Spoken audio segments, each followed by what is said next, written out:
Hello दोस्तों, good morning. कैसे हो? आई होप सब लोग अच्छे होंगे।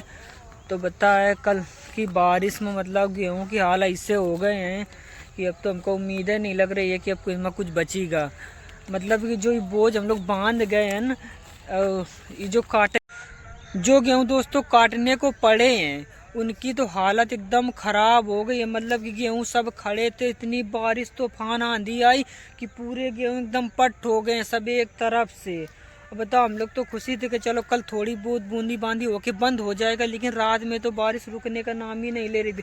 जो हमने बोझ बांधा था ये तो समझो कि बेकार ही हो गए। अब इनको खोलना पड़ेगा, पूरे खोल खाल के सब इनको फैलाना पड़ेगा। फिर ये जब सूखेंगे तब इसे सरे सरे मशीन में कतराया जाएगा। अब बताओ, ये बोझ बताओ, दो दो खेत कट गए हैं, 100 100 200 भगवान को बिल्कुल भी तरस नहीं है किसानों के ऊपर की पूरी माहों की खेती पड़ी है काटने को। बताओ, सबका सबके गेहूं पड़े, किसी कोई भी आदमी ऐसा नहीं है जिसका गेहूं पूरी फसल घर में चली गई हो, किसी की कुछ नहीं गई है।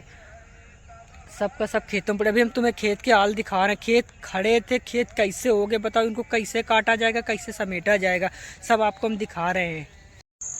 हेलो दोस्तों, देख लीजिए खेत के हालत, जो खड़े खेत थे ये देखो। मतलब कैसे घूम घाम के चारों तरफ को पूरे गिर गए, सब पट हो गए हैं।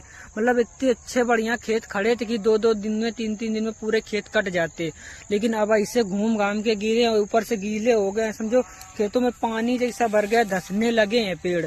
अब देख लो चारों तरफ को कैसे पूरा खेत गिरे। अब समझ में नहीं आता कैसे ये काटे जाएंगे। ये हम लोग कल बांध रहे थे, देखो इतने बांधे को भी पड़े रह गए थे बांध। ये देखो दोस्तों, इतने बांधे को पड़े थे, कल बारिश तेज होने लगी थी तो मतलब ये छोड़ छाड़ के हम लोग भाग गए थे, इतने ये सब बांध डाले थे। अब इनको देख लो, इनको हम दिखा रहे तुमको। ये देखो, ये दिखा रहे। अब इनको समझो जूना बट जाएगा ये।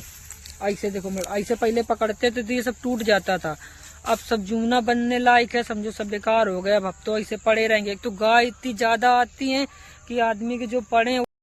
अब चलो दोस्तों, जो होना था वो तो हो ही चुका है। देखो खेतों में पानी कैसा भरा है, ये देखो। ऐसे समझो खेतों में पानी भरा पड़ा है। अब क्या किया जाए, जो होना था वो तो हो ही चुका है। अब भगवान से उम्मीद यही है कि भगवान अब बारिश एक को बूंद ना हो, अब कस के धूप निकल आए तो ये जल्दी सूख जाए तो जल्दी काट लें। एक तो सबसे दिक्कत गाय की है, गाय इतना ज़्यादा आती है, समझो इनको कोई कुछ बना दिया जाए गौशाला वगैरह की जहाँ बंद हो जाएं, लेकिन इतनी 100 100 150 गाय आती हैं। बताओ, ये सब इतनी तार ना बंधे हो तो एक समझो एक दाना यहाँ ना हो पाए। गाय इतनी आती चारों तरफ, बताओ तार बंधे के बाद भी घुस जाती हैं उसमें, सब खाए जा रही हैं। अब इसमें समझो उम्मीद नहीं लगती कि कोई कुछ बचा पाएगा। झोपड़ी ओपड़ी सब बनी, सब खेतन आदमी सोता। बताओ, इतना आंधी तूफान आता है तो बताओ खेत में कौन सोएगा। जान से प्यारी कोई चीज़ तो है नहीं कि चलो आदमी आंधी तूफान आ रहा पड़ा है उसी में सो रहा है। घर में मजबूती होती है, यहाँ झोपड़ियों में थोड़ा मजबूती, हल्की सी तेज हवा चल जाए तो झोपड़ी उड़ के अलग जाती है। अब चलो, जो होना था वो हो ही चुका है। अब देखो क्या होता है। बारिश ज़्यादा होगी तो सब यहीं रह जाएगा। अगर अब बारिश नहीं होगी, इसके बाद हवा धूप चले वालेगी, धूप निकलेगी कस के तो जल्दी सूख उग जाएगा। तब 2 4 दिन में काटने लायक आएगा तो जैसे तैसे काट वाट के इकट्ठा किया जाए। सबसे ज़्यादा मेहनत तो इस बोझों में है कि ये बोझ पता है इनको सुखाने पड़ेंगे, सब खोल खोल के सब रस्सी खोलना पड़ेगा, दूसरी रस्सी बना के फिर से बांधना पड़ेगा इनको। ठीक है दोस्तों, देख लिया भैया, कानपुर में ऐसी बारिश हुई है कि शहर वाले तो मज़े कर रहे होंगे, लेकिन हम लोग किसानों का क्या हाल है आप सब तो समझ ही सकते होंगे। ठीक है दोस्तों, वीडियो अच्छी लगी तो लाइक सब्सक्राइब ज़रूर कर लीजिएगा। Thank you so much, bye bye.